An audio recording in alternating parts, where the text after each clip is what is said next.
অনেকে তো মনে করেন ব্যবসা করি মনে আমি উল্টে এলাইছি, আসলে লাভ লস মিলিয়ে ব্যবসা। জানেন এটা কোন মুরগি? তুর্কি সুলতান, অনেক দামি। এবং কি এটা পুরুষটা, আমি কালকে রাত্রেও দেখছি ও আওয়াজ দিতে আছে। এবং কি ব্রিড করার যে শরীরে হিট অলরেডি চলে আসছে।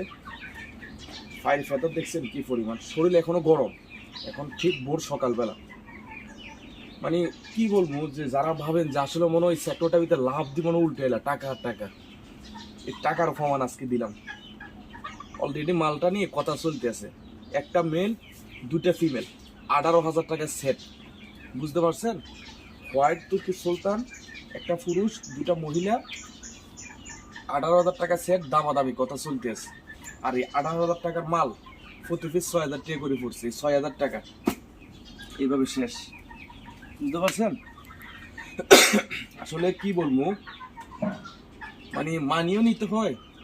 ওই বলে না ব্যবসা লাভ লস মিলি, কিন্তু লাভের দিকটা মনে হয় বেশি, আবার লসের দিকটাও দেখি কোনো সিজন অনুযায়ী বেশি। মানে কোনটা বলবো যে কোনটা ফালামো আমার ঠিক নেই। খুবই কষ্ট লাগতেছে। হোয়াইট তুর্কি সুলতান অলরেডি আমি কিছুদিন আগে এটা মাথার সাইড ছাটাই দিয়েছিলাম, সম্পূর্ণ সুস্থ সবল।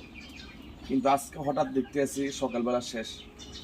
অনেকটা আওয়াজ হয়েছে, আমি দৌড়ে আসছি, খামারের দরজা খুলছি, খোলার পরে দেখতে আসি অলরেডি সে মানে আমি যখন কাছাকাছি গেছি তখন সে মানে মৃত্যুর প্রায় 90% কনফার্ম। তো যাক, আলহামদুলিল্লাহ, সবাই দোয়া করবেন। যাই হয় আল্লাহ পাক বান্দার ভালোর জন্যই করে, খারাপ কোনো কিছু হয় না। আমি কালকে একটু দেখছিলাম ঠান্ডা লাগছে, একটু জিরকুটিল ড্রপ খাওয়াই দিয়েছি, কিন্তু হয়তো কাজ হয় নাই। কিছু করার নাই। খুবই সুন্দর স্টোন দেখেন, মাত্র বি কম্বু সাইজটা আইতে লাগছিল মাথায়। এই যে এর আগে শেষ। বুঝতে পারছেন? এই দেখেন বি কম্বু